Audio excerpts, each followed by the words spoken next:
Syabun nasya'a fi ibadatillah. Seorang pemuda yang tumbuh kembang dalam rangka beribadah kepada Gusti Allah. Pemuda tapi ahli ibadah. Ya, ada majelis-majelis pengajian hadir, sholat jamaah, istiqomah. Walhasil ini pemuda luar biasa. Pengajian terus istiqomah hadir, majelis-majelis kebaikan hadir terus. Ya, kenapa kok harus pemuda? Karena pemuda itu kan identik dengan hura-hura. Ya, malam tahun baru ada pemuda iktikaf di masjid. Hebat enggak kilo-kilo? Hebat. Lek ono wong umur 80 iktikaf di masjid tahun baru. Nen? Ya biasa, wong umure wis 80, wis mampu kuburan. Ya, kalau pemuda ini kan Masya Allah luar biasa. Ini istimewa. Ya, kalau yang 80 biasa. Kalau yang umur 25, 20 ini baru luar biasa ini. Ya, makanya pemuda yang tumbuh kembang dalam ibadah kepada Allah. Wa rajulun qalbuhu mu'allaqun bil masajid. Yang ketiga, seorang yang hatinya kecantol masjid. Hatinya kecantol masjid, baik dalam rangka untuk melaksanakan sholat jamaah atau kegiatan-kegiatan yang lainnya. Ya, hari Ahad ingat, wah nanti malam di jamek. Hari Sabtu ingat, wah nanti malam Roisiyah. Hari Jumat ingat, wah nanti malam Embong Arab Al-Huda. Ya, hari Senin ingat, wah nanti malam Darussalam. Hari Selasa ingat, wah nanti malam Masjid Nur. Ya, artinya terus kecantol masjid. Mudah-mudahan kita semua termasuk orang-orang tersebut. Amin ya rabbal alamin. Ya, wa rajulun qalbuhu mu'allaqun bil masajid. Yang keempat, wa rajulani tahabba fillah. Dua orang yang menciptakan persaudaraan karena Allah. Ijtama alaih wa tafarraqa alaih. Kumpul karena Allah dan berpisah karena Allah. Mudah-mudahan kita semua bersaudara karena Allah Subhanahu wa taala, dan kita semua akan mendapatkan naungan di sisi Allah Subhanahu wa ta'ala. Sehingga Rasulullah bersabda, idza ahabba ahadukum akhahu falyu'limhu annahu yuhibbu au kama qala. Jika seorang di antara kalian senang cinta kepada saudaranya yang lain, kasih tahu bahwa saya cinta kepada engkau karena Allah. Nggih, karena Allah. Kasih tahu supaya apa? Supaya nanti dapat naungan di sisi Allah Subhanahu wa ta'ala. Nggih, mudah-mudahan kita semua bersaudara dan kita bercinta karena Allah Subhanahu wa ta'ala, kumpul karena Allah dan kita pisah karena Allah Subhanahu wa ta'ala. Ya. Kemudian siapa lagi? Di antaranya adalah seseorang yang warajulun, seseorang yang dipanggil oleh perempuan yang cantik dan kaya. Kemudian dia mengatakan, inni akhafullah, saya takut kepada Allah. Ya, cantik dan kaya, lengkap kan? Tapi jawabannya apa? Inni akhafullah, saya takut kepada Allah. Ya. Kemudian yang keenam adalah warajulun dzakarallaha khaliyan fafadat aina. Berzikir kepada Allah di malam hari dan kemudian dia mengalirkan air matanya. Dia ingat-ingat akan dosa-dosa yang berlalu, kemudian dia mengalirkan air matanya. Kadang-kadang kita baca ayat Al-Qur'an, ya, kita baca ayat Al-Qur'an, tidak terasa kita nangis. Kadang-kadang kita sujud, kita ingat-ingat dosa-dosa kita, kemudian kita nangis. Sekali-sekali harus kita lakukan.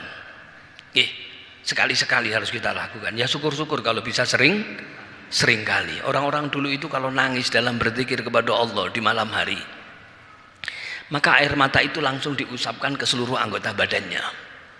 Ketika ditanya, kenapa engkau lakukan itu? Mereka jawab, aku mendengar Rasulullah Shallallahu Alaihi Wasallam bersabda,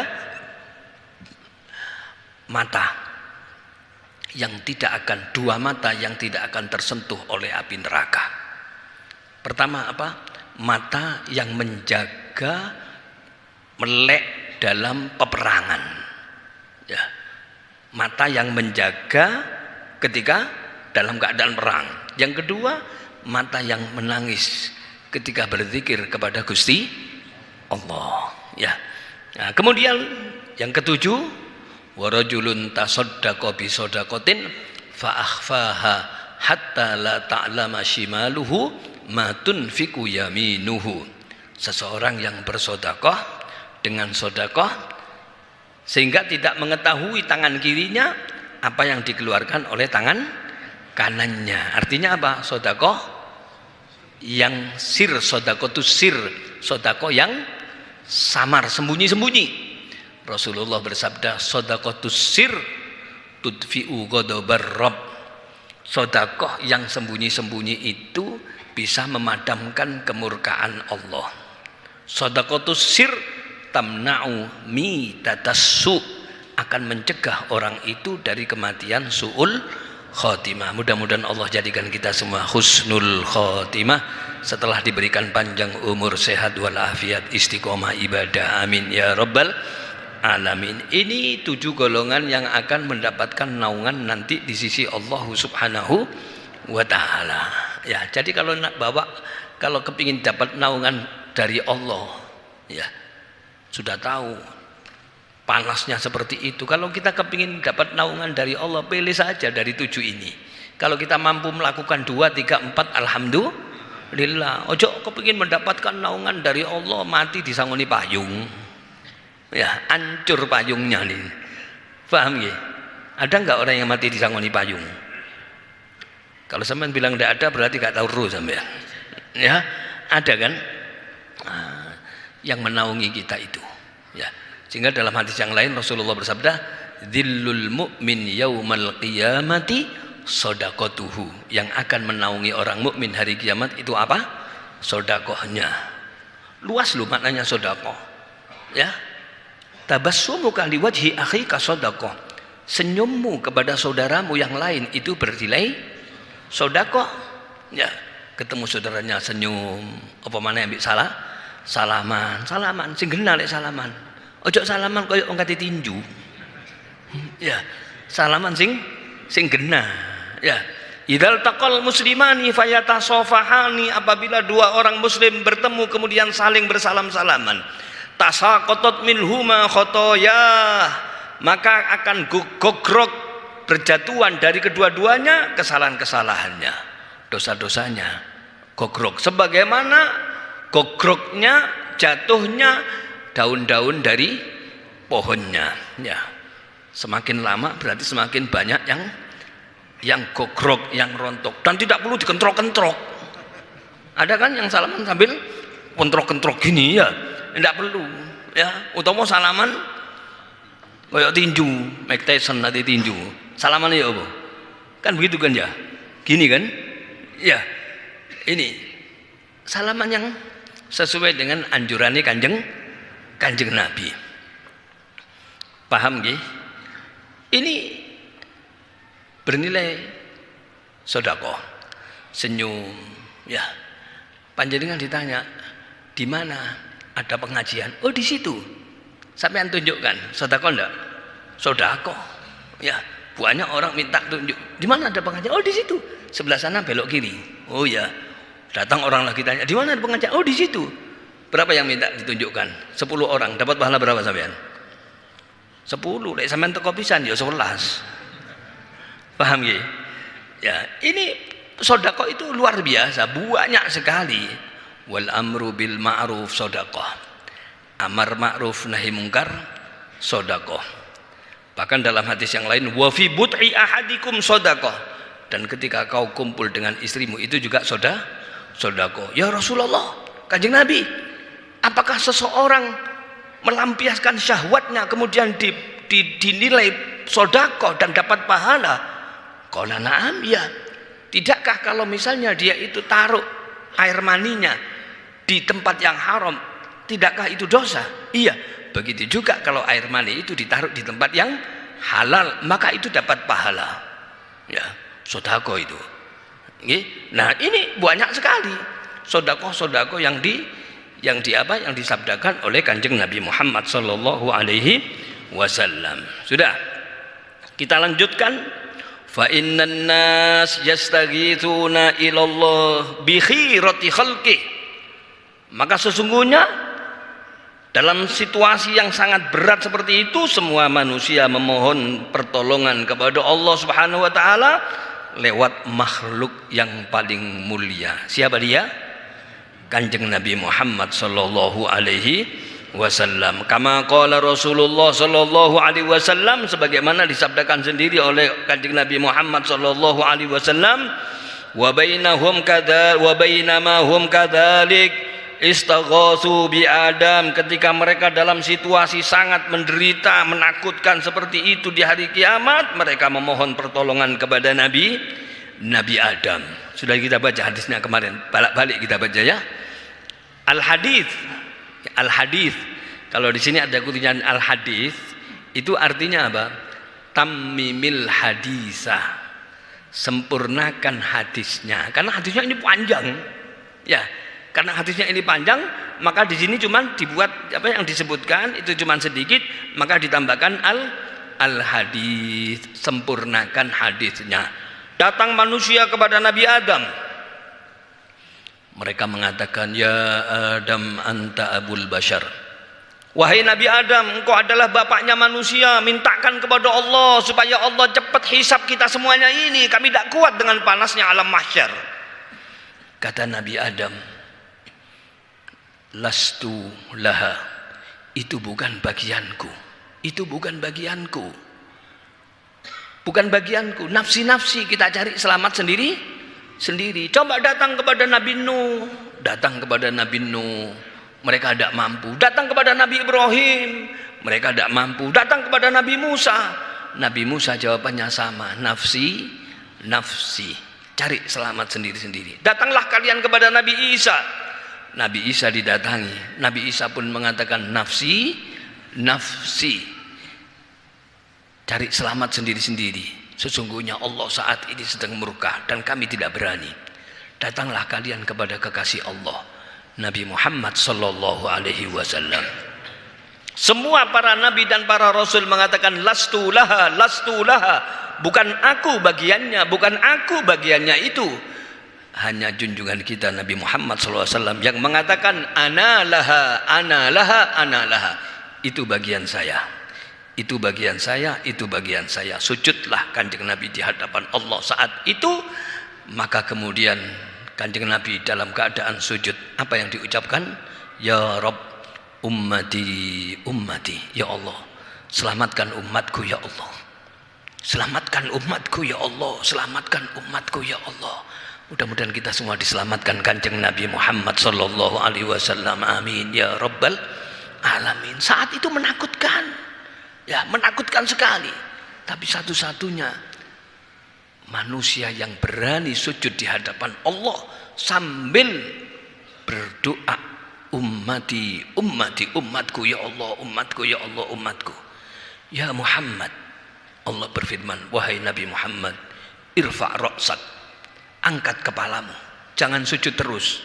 Sal tu'ta, mintalah, pasti permintaanmu akan dikabulkan oleh Allah. Wasfa'tu syafa', berikan syafaat. Siapa yang akan engkau berikan syafaat, niscaya engkau akan berikan syafaat itu kepada mereka. Mudah-mudahan kita semua disyafaati Kanjeng Nabi Muhammad SAW. Kita semua, orang tua kita, keluarga kita, anak-anak kita, semua yang kita cintai mendapatkan syafaatnya Kanjeng Nabi Muhammad SAW. Amin ya rabbal alamin. Abu Ya Al-Maliki ketika menceritakan hadis ini, beliau mengatakan bahwa hadis ini sahih. Ya, hadis ini sahih. Riwayat Imam Bukhari dan banyak ulama-ulama hadis yang meriwayatkan. Jelas bahwa ketika manusia datang kepada Nabi Adam tidak mampu. Datang kepada nabi-nabi yang lain, Nabi Nuh, Nabi Ibrahim, Nabi Musa, Nabi Isa, mereka enggak mampu.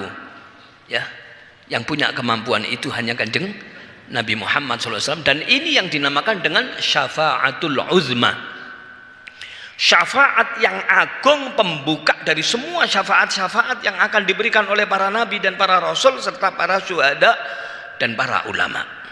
Ya, yashfa'u yaumal qiyamati salasah, yang akan memberikan syafaat besok di hari kiamat itu ada 3.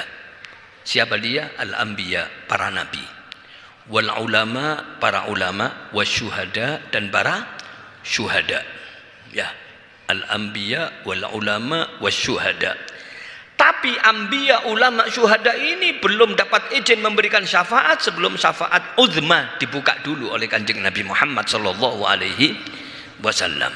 Dan yang mendapatkan syafaat uzma itu siapa? Semua makhluk Allah tanpa terkecuali.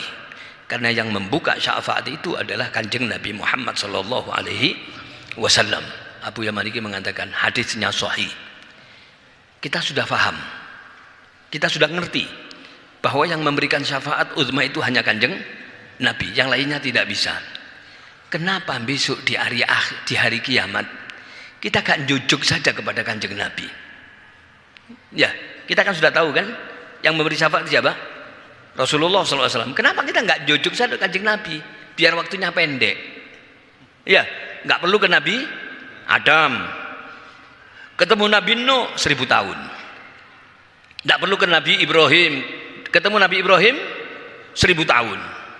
Ya, nggak perlu kepada Nabi Musa, dari Nabi Ibrahim lari ketemu Nabi Musa 1000 tahun. Nggak perlu ketemu Nabi Isa, dari Nabi Isa, Nabi Musa ke Nabi Isa 1000 tahun bisa ketemu. Nabi Isa mintakan kepada Allah, Nabi Isa menjawab lastulaha 1000 tahun. Dari Nabi Isa ketemu Kanjeng Nabi berapa? 1000 tahun. Berapa ribu tahun itu? Ya, kenapa kok kita tidak langsung saja jujuk kepada Kanjeng Nabi Muhammad SAW biar tidak lama-lama prosesnya? Tidak, tetap seperti ini.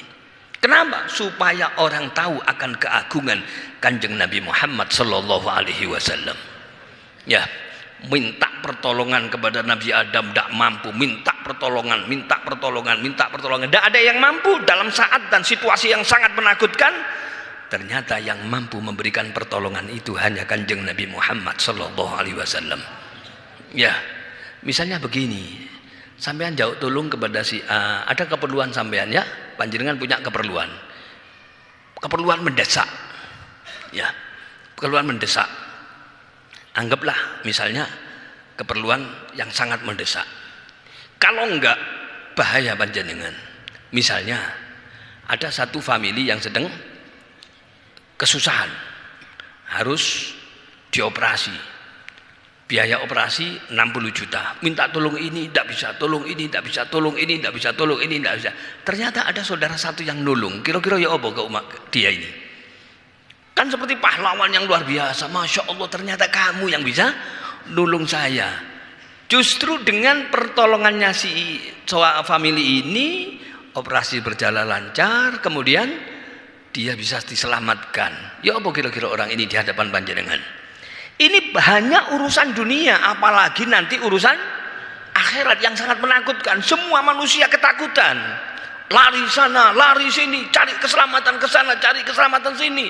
Datang kepada Nabi Adam, tidak bisa. Datang kepada Nabi Ibrahim, datang kepada Nabi Musa, datang kepada Nabi Isa. Semuanya tidak bisa menyelesaikan masalah. Ketika datang kepada Kanjeng Nabi Muhammad SAW, semua masalah bisa terselesaikan. Syafaat itu dibuka oleh Kanjeng Nabi Muhammad SAW. Besok tetap walaupun kita sudah ngerti hadisnya bahwa yang membuka syafaat itu Kanjeng Nabi, tetap proses perjalanannya adalah dari Nabi Adam lanjut sampai terakhir Kanjeng Nabi. Supaya apa? Seluruh makhluk tahu akan kebesaran dan keagungan Kanjeng Nabi Muhammad sallallahu alaihi wasallam. Faham nggih? Kan kalau kita ngaji hadisnya ini, siapa yang membuka syafaat itu? Kanjeng Nabi. Kenapa kita nggak jujuk saja? Ya kesuwen, nggak usah liwat Nabi Adam. Barian Nabi Adam ya nggak mampu, ya kan? Nggak usah kepada Nabi Nuh nggak kira mampu. Nabi Ibrahim nggak kira mampu. Nabi Musa nggak kira mampu. Kita sudah ngaji, ya mubadir, bukan mubadir, tetap prosesnya seperti itu. Ya, terus berapa ribu tahun? Ya ribuan tahun. Tapi orang-orang yang dapatkan pertolongan Allah Subhanahu wa taala itu tidak lama. Ya, seperti orang yang meninggal dunia di alam kuburnya. Berapa ribu tahun hidup di alam kubur? Berapa ratus tahun hidup di alam kubur? Tapi orang-orang yang mendapatkan pertolongan Allah ratusan tahun, ribuan tahun tidur di alam kubur. ketika bangun datang hari kiamat, mereka terasa hanya sebentar. Ashabul Kahfi berapa tidurnya? 309 tahun. Salasumi'atin wazdadu tis'ah. Ketika ditanya, qala kam labistum? Berapa lama kamu tidur di gua ini? Qalu labisna yauman au ba'da yaum. Sepertinya saya tidur ini cuman 1 hari atau setengah hari saja, padahal 309 tahun. Ya, kalau sampean 2 hari tidur tok dikubur sampean. Ya. Loh ini 309 tahun. Orang di alam kubur yang mendapatkan pertolongan Allah tidur sekian ratus tahun, hidup di alam kubur terasa hanya seperti 1 hari atau setengah hari. Begitu juga nanti di alam akhirat. Allahumma ja'alna minhum. Mudah-mudahan kita semua termasuk golongan orang-orang tersebut. Amin ya rabbal alamin. Wa qad abbara fihi sallallahu alaihi wasallam bi lafzi istighosah wa huwa bi hadzal lafzi fi sahihil Bukhari. Kanjeng Nabi Muhammad sallallahu alaihi wasallam memberikan ibarat kata-kata dawuh dengan kata-kata istighosah, berarti mohon pertolongan kepada selain Allah adalah boleh. Ya, boleh. Jangan kita itu terlalu kaku. Tidak boleh minta tolong kecuali hanya kepada Allah. Ayo lek motormu mogok, jauh tolong nang sopo kira-kira. Ya, tolong, iki tolong mobil saya mogok. Ya, karena ini orang yang terlalu saklek terus dijawab, tidak boleh minta tolong sama orang, harus minta tolong kepada Allah. Ayo, jauh tolong lagi. Kadang-kadang habis ditulungi kemudian gak katik wassalam gak beli opo, kemudian langsung ngibrit. Ya, mudah-mudahan kita diselamatkan oleh Allah Subhanahu wa taala. Umur kita dibarokahi oleh Allah, rizki kita rizki yang luas, rizki yang barokah, anak-anak kita semua soleh solihah, kita diberikan sehat walafiat, istiqomah beribadah kepada Allah. Termasuk malam hari ini Majelis Taklim Al-Hasani berada di Masjid Riyadus Siddiqin, Jalan Pandan Wangi Belimbing. Mudah-mudahan kita diberikan istiqomah oleh Allah Subhanahu wa taala dan Allah akhiri hidup kita dalam keadaan husnul khatimah. Ya Allah biha, ya Allah biha, ya Allah bihusnil khatimah. Setelah kita diberikan panjang umur, sehat walafiat, dan ketika malaikat Israel akan mencabut nyawa kita, mudah-mudahan lisan kita dimudahkan untuk mengucapkan kalimat La ilaha illallah, La ilaha illallah, La ilaha illallah, Muhammadur Rasulullah sallallahu alaihi wasallam. Kalimatu haqqin 'alaiha nahya wa 'alaiha namut wa biha nub'atu insyaallah ta'ala minal aminin. Al-Fatihah.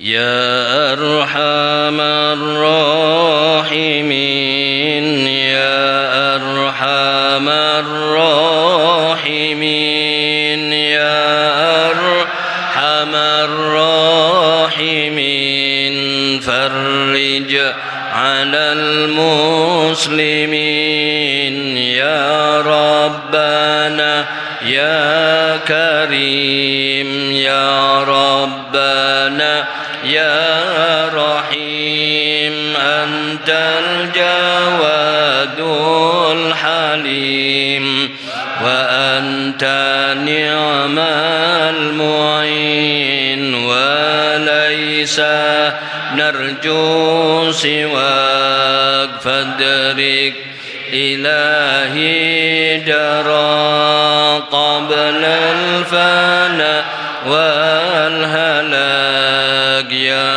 ummu dunya wa din wa malana rabbana siwaka ya hasbana, ya dhal ula wal ghina,